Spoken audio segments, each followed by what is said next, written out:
I think New Zealand do have just as much talent as we do.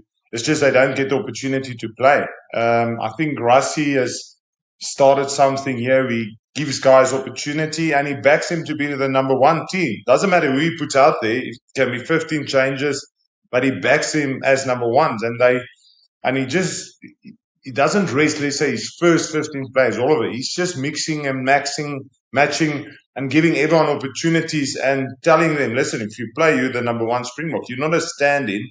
And I think that gave a lot of guys confidence to play at this level. But yeah, watching that Southland game versus, there's so much. There was a 12 center from Southland that was just killing everyone. And I was thinking, wow, why haven't we seen him play in an All Black jersey yet? Understand? And I mean, that's just about the culture that Razor's got at the moment. We doesn't really give test caps away. Rassie decided, listen, I'm going to give guys opportunity. I'm going to let them be comfortable at this level and let them believe when they play, they're the number one choice. But I think the talent for us and New Zealand is there. It's just we've given a lot more players opportunity at this stage. To give you an idea how long ago it is since the All Blacks lost at Eden Park, JK, you actually played in that game. I knew you were going to bring that up, mate. I just knew you were going to bring that up. My last game for New Zealand was a 19-all draw against South Africa. So that we lost and drew. And so for me, France were in one of those unstoppable moods that day. It was incredible. They were really incredible. It was like chasing shadows at times. And we were, I think those years too, we hadn't settled on a football team, or Laurie hadn't settled on a football team, and he made a lot of changes in that year. So not dissimilar to what sort of Rassie's doing, more guys were getting opportunities. Yeah, but it's been an amazing record, and that actually adds to the week, because 1994. Explain to me, as a player, how can a ground make a difference? Like you played a lot at Eden Park, JK. So how does it make a difference? Why are the All Blacks so good there? You travel a lot, Ricardo. What's it like getting home to your own bed? Yeah, I can sleep on the couch. Most of the All Blacks are normally Crusaders, aren't they? Why are they so good there in Auckland? Victor, you don't need to throw that parochial stuff in, mate. You don't need to wind me up this early in the piece. Come on, mate. Give me an answer, JK. Yeah, no, so I did actually answer in my own way, Ricardo. If you ever travelled and you've been away for a few weeks, you can't wait to get home to your own bed. And that's what Eden Park's like for the All Blacks. It's our home ground, and it's somewhere where we feel comfortable. It's our biggest stadium. We have the crowd behind us. You sit in the seat where you always did. And I think it's a positive motivation, like when the All Blacks go to Wales, we always stop on the 7th Bridge, don't we, Ricardo? When you remember that, when you were All Black media manager, and we always stop halfway across the bridge and say, you never lose here, right? They're traditions that are amazing to grow and amazing to have behind you. So it helps your motivation, it helps your week, and being comfortable in a ground, because the South Africans will be feeling that. They'll be feeling it'll add to the pressure of their week. Not only will they want to beat the All Blacks, but they'd love to. I mean, Victor would be smiling for a week. I probably won't turn up next week, because it's, as a player, something you would have absolutely loved, right? You would have loved to take in that scalp. It's like going to Twickenham and winning. They're just things in the game that you just, as players, just give you that extra motivation and extra week. So, Victor, tell me what's South Africa's game plan to beat the All Blacks at Eden Park?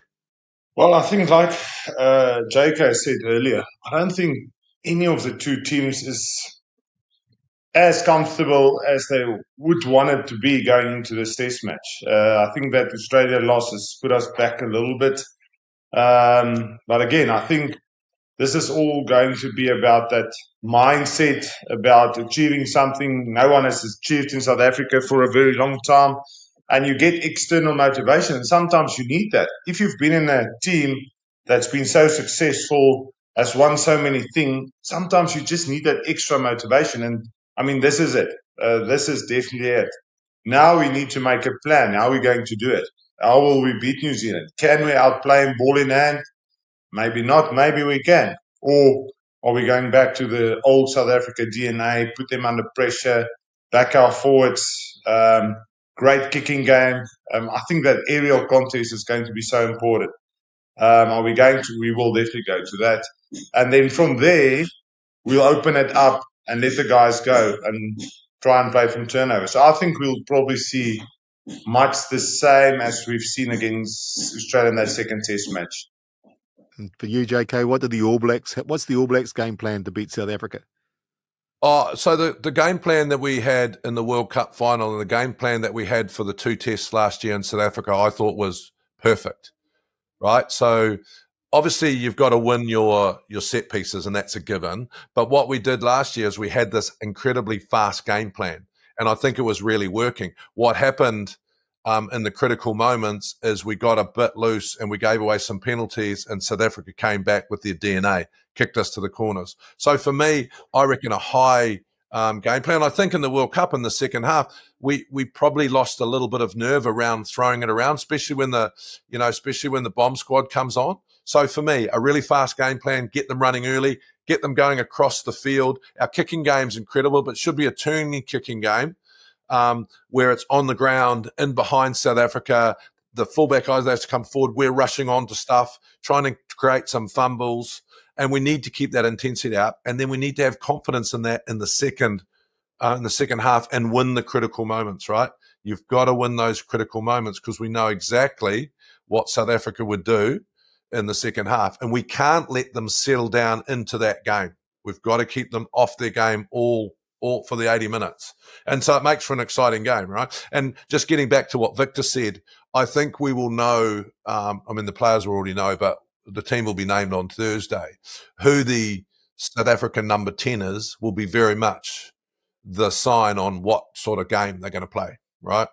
And I'm with you. I think Poland will be selected, and that means they will play, hopefully, I believe, a combination of that South African DNA, but they'll play a little bit more rugby than normal, I believe. Yeah, it will also depend who's on 15. I think if Willie LaRue is there, he always brings that attack out of Andre Pollard with his communication. I do like Fassi at 15. He's so good under the high ball. But again, I don't think South Africa will worry too much if New Zealand go that wide. I still haven't seen anyone play around our rush defense. I think what's more dangerous for us is if they get momentum with some big, and I mean, Audi is a great career. Satiti last year against us were unbelievable. If they start getting momentum with those forwards, and then it's almost like you say, turning kicking game, where it's kicks for the wings, kicking behind us, make us turn. I think that can put us under pressure.